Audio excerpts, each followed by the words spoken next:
ஆண்டவராய் இயேசு கிறிஸ்துவின் கிருபையுள்ள நாமத்திலே உங்கள் யாவருக்கும் அன்பின் நல்வாழ்த்துக்கள் கூறி இன்றைய தியானத்திற்கு உங்களை வெகு தயவோடு அழைக்கிறோம். இன்றைய தியான பகுதி அப்போஸ்தலனாகிய பரிசுத்த பவுல் தீமோத்தேயுவுக்கு எழுதின முதலாம் நிருபம் 6ஆம் அதிகாரம் 1 முதல் 12 வசனங்கள். 1 தீமோத்தேயு 6ஆம் அதிகாரம் 1 முதல் 12 வசனங்கள். தியான வசனம் 1 தீமோத்தேயு 6ஆம் அதிகாரம் 11ஆம் வசனம். 1 தீமோத்தேயு 6:11. நீயோ தேவனுடைய மனுஷனே, நீயோ தேவனுடைய மனுஷனே. அருமையான கர்த்தருடைய பிள்ளைகளே, நீங்களும் நானும் இங்கே பவுல் அப்போஸ்தலன் தீமோத்தேயுவுக்கு சொல்லுகின்ற அந்த வார்த்தை ஆண்டவர் உங்களுக்கும் எனக்கு சொல்லுகிறார் என்று சொல்லி நாம் அந்த இடத்திலே வைத்து பார்ப்போம். நீயோ தேவனுடைய மனுஷனே. அருமையான கர்த்தருடைய பிள்ளைகளே, அன்பு சகோதர சகோதரனே, அருமையான வாலிப தம்பி தங்கச்சி, நீ தேவனுடைய மனுஷன், நீ தேவனுடைய மனுஷன். வேதம் சொல்லுகிறது, வேதம் சொல்லுகிறது. ஆம், பழைய ஏற்பாட்டிலே நாம் பார்ப்போம் என்றால் மோசே, தாவீது, எலியா, எலிசா மற்றும் சில தீர்க்கதரிசிகள், இவர்களுக்கு வழங்கப்பட்ட பெயர் என்ன தெரியுமா? அதே தேவனுடைய மனுஷன் என்ற பெயர் தான். இந்த தேவனுடைய மனுஷனே என்ற பெயர் புதிய ஏற்பாட்டில் தீமோத்தேயுவுக்கு வழங்கப்படுகிறது. தேவனுடைய மனுஷன் என்ற இந்த சொற்றொடரானது ஒரு பட்ட பெயராக இல்லை, அவனுக்கு உரிய ஒரு பெயரையே காட்டிட்டு, அது ஒரு காரண பெயர். அவன் தேவனுடைய மனுஷனாக இருந்தான், தேவன் அவனோடு இருக்கிறார், தேவனை பின்பற்றினவனாக இருந்தான், தேவனை முற்றுமுடிய சார்ந்திருக்கிறவனாக இருந்தான், தேவனிலே தன்னை இணைத்து கொண்டவனாக இருந்தான். மனிதன் மனிதன் என்று மாத்திரம் அழைக்கப்படாமல் தேவனுடைய மனுஷன் என்றும் அழைக்கப்பட வேண்டும். உன்னையும் என்னையும் ஆண்டவர் அழைக்கின்ற பொழுது தேவனுடைய பிள்ளை என்று அழைக்க வேண்டும். உலகம் உன்னை என்னை பார்க்கின்ற பொழுது அவன் ஒரு கிறிஸ்தவன் என்று சொல்வதை விட அவன் தேவனுடைய மனுஷன் என்று சொல்லப்பட வேண்டும். கிறிஸ்தவன் கிறிஸ்தியனிலே இருக்கிறார். ஒருவேளை அதையும் தாண்டி நான் தேவனுடைய மனுஷன், தேவனுக்கு பிரியமானதை செய்கிறவன், தேவனுக்கு உகந்ததை என் வாழ்க்கையிலே கொடுக்கிறவன், தேவனுடைய சித்தத்தின்படி நான் என்னுடைய வாழ்க்கையை நடத்துகிறவன். ஆம், நான் ஒரு சாதாரண மனிதன் என்று மாத்திரமல்ல, தேவனுடைய மனுஷன் என்று அழைக்கப்பட வேண்டும். ஏன்? நீங்களும் நானும் சிருஷ்டிப்பிலே தேவன் மூலமாக உண்டாக்கப்பட்டோம். அவர் நம்முடைய படைப்பாளி, அவர்தான் நம்மை உண்டாக்கினவர். சங்கீதக்காரன் சொல்லுகிறார் 95ஆம் சங்கீதம் 6வது வசனத்திலே, நம்மை உண்டாக்கின கர்த்தருக்கு முன்பாக நாம் பணிந்து குனிந்து முழங்கால் படியிட கடவோம் வாருங்கள் என்பதாக அங்கே அறைகூவல் விடுக்கிறார். அதே சங்கீதக்காரன் 100ஆம் சங்கீதத்திலே சொல்லுகின்ற பொழுது 3வது வசனத்திலே, கர்த்தரே தேவன் என்று அறியுங்கள், நாமல்ல அவரே நம்மை உண்டாக்கினார் என்பதாக சொல்லுகிறார். அவரே நம்மை உண்டாக்கினவர், தேவனே நம்மை உண்டாக்கினவர். எனவே தான் இந்த 2 சங்கீதங்களும் ஆலய ஆராதனைகளிலே, காலை ஆராதனையிலே இந்த 2 சங்கீதங்களும் பாடப்படுகிறதை நாம் பார்க்கிறோம். ஆண்டவருடைய சன்னிதானத்திற்கு முன்பாக வந்திருக்கின்ற பொழுது இதை நான் உறுதிப்படுத்துகிறேன். நான் தேவனால் உண்டாக்கப்பட்டவன், நான் எனக்கு சொந்தமானவன் அல்ல, என் தேவனால் உண்டாக்கப்பட்டவன். அவரே என்னுடைய படைப்பாளி, அவரே என்னை உண்டாக்கினவர். அவருக்கு முன்பாக நான் பணிந்து குனிந்து முழங்கால் படியிட வேண்டும், அவரை ஆராதிக்க வேண்டும், துதிக்க வேண்டும். அருமையான கர்த்தருடைய பிள்ளைகளே, ஆண்டவர் என்னை சிருஷ்டிப்பின் மூலமாக தேவ மனுஷனாய் என்னை ஏற்படுத்தினார். ஆதியாகமத்தில் தேவன் மனுஷனை தம்முடைய சாயலின்படியே சிருஷ்டித்தார் என கூறுகிறது. தம்முடைய ஆழ்த்தத்துவத்தில் சிருஷ்டித்தார்.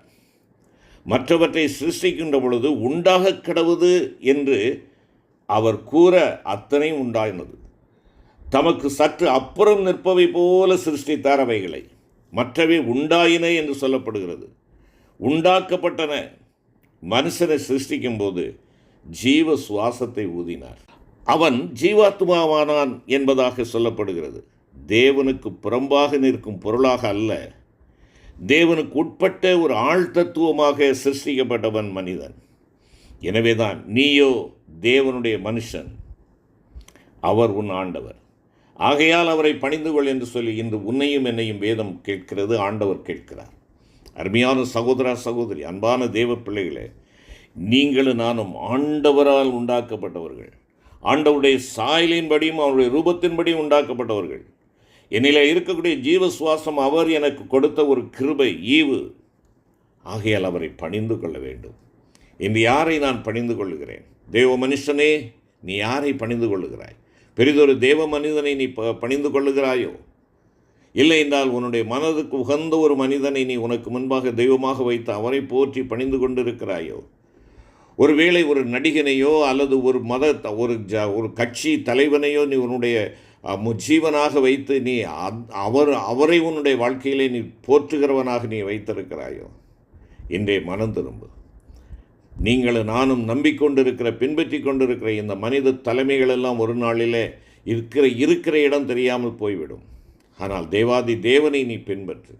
நீ தேவ மனுஷனாயிரு. மனித தலைவர்கள் அல்ல, கட்சி தலைவர்கள் அல்ல, நடிகர்கள் அல்ல, ஒருவேளை விளையாட்டு வீரர்கள் அல்ல.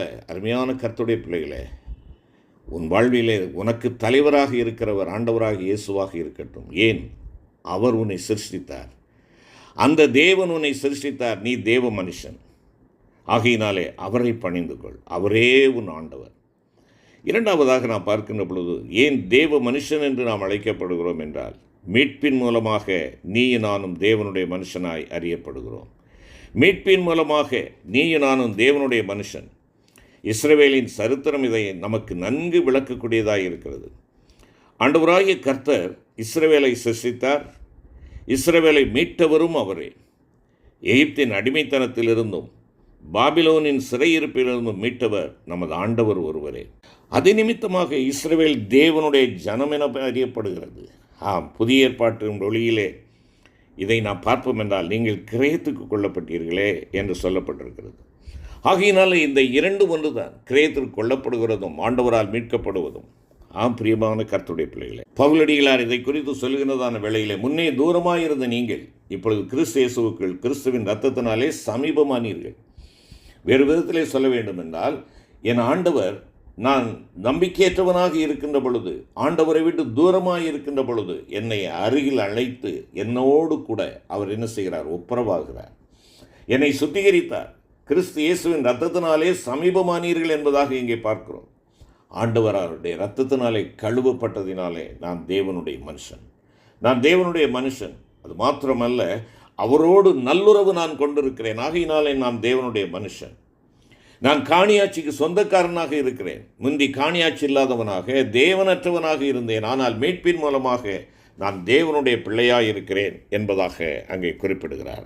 எனக்கு அன்பான கர்த்தருடைய பிள்ளைகளே, முன்னே தூரமாயிருந்த நீங்கள் இப்பொழுது கிறிஸ்துவின் இரத்தத்தினாலே சமீபமானீர்கள். நீயோ மீட்கப்பட்டது நிமித்தம் தேவனுடைய மனுஷன். அழைப்பு நிமித்தம் நீ தேவனுடைய மனுஷன். ஆபிரகாமை ஆண்டவர் அழைத்தார்.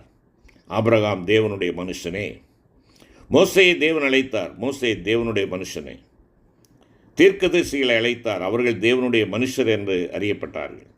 அருமையான சகோதரா சகோதரி, நீயும் ஆண்டவரால் அழைக்கப்பட்டாய் என்பதை மறந்து விடாதே. நீ அவரால் அழைக்கப்பட்டாய், அவரால் தெரிந்து கொள்ளப்பட்டாய், அவரால் பிரத்யேகப்படுத்தப்பட்டாய். நீ ஆண்டவரை தெரிந்து கொள்ளாமல் அவர் உன்னை தெரிந்து கொண்டார்.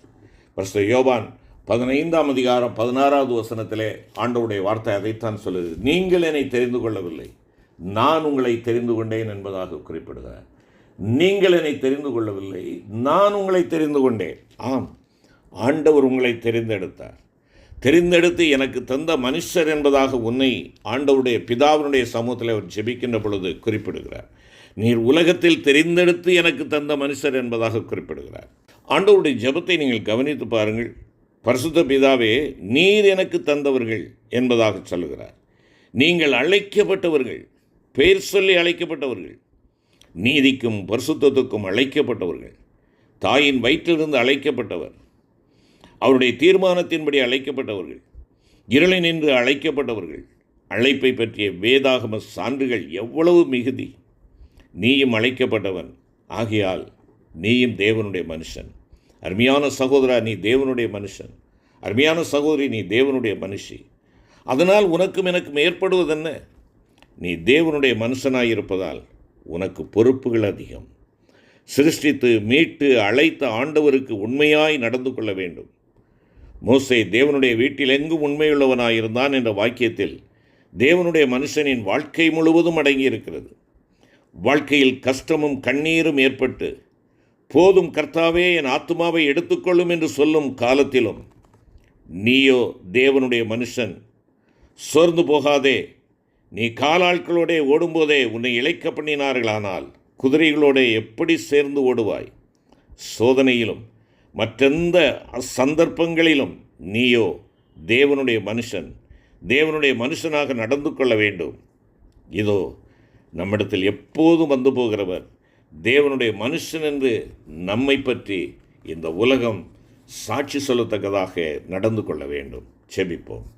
கிருபை நிறைந்த ஆண்டவரே, எங்களை தேவ மனிதனாக நீர் ஆண்டவரை உருவாக்கினதற்காக உமக்கு நன்றி செலுத்துகிறோம். தேவனாகிய நீர் எங்களை மனுஷனாக உண்டாக்கினீர். படைப்பில் நாங்கள் உம்முடைய பிள்ளைகள், உம்முடைய தேவ பிள்ளைகளாக தேவ மனுஷனாக நாங்கள் இருக்கிறோம். மீட்பிலே தேவ மனுஷனாக நீர் எங்களை கிரயம் கொடுத்து வாங்கியிருக்கிறீர். உமக்கு சொந்தமானவர்களாக வாங்கியிருக்கிறீர். இதை அநேக நேரம் நாங்கள் மறந்தவர்களாக மனம் போல ஜீவிக்கிறவர்களாக இருக்கிறோம். இல்லை ஆண்டவரே, நாங்கள் தேவனுடைய மனுஷன். எங்களை வந்து நெருக்குகின்ற சவால் நிறைந்த வாழ்க்கையிலேயும் ஆண்டவரே, நாங்கள் கடந்து செல்கின்ற பலவிதமான போதும் கர்த்தாவே என்று சொல்லக்கூடிய நேரத்திலும் நீ தேவனுடைய மனுஷன், எழுந்து நட என்று சொல்லி எங்களை உயிர்ப்பிக்கிறவராக, பலப்படுத்துகிறவராக, போஷிப்பிக்கிறவராக, வழிநடத்துகிறவராக இருப்பதற்காக உமக்கு ஸ்தோத்திரம். எங்களை உம்முடைய திருக்கரங்களிலே அர்ப்பணிக்கிறோம். தேவனுடைய மனுஷன் என்ற ஸ்தானத்தை விட்டு நாங்கள் இறங்கிவிடாதபடி, இதோ வந்து போகிறாரே, நம்மிடத்தில் ஜீவிக்கிறாரே, இவர் தேவனுடைய மனுஷன் என்று இந்த உலகம் எங்களை குறித்து சாட்சி பகர கிருபை தாரும். ஆண்டவர் இயேசு கிறிஸ்து மூலம் வேண்டிக் கொள்கிறோம் நல்ல பிதாவே. ஆமென்.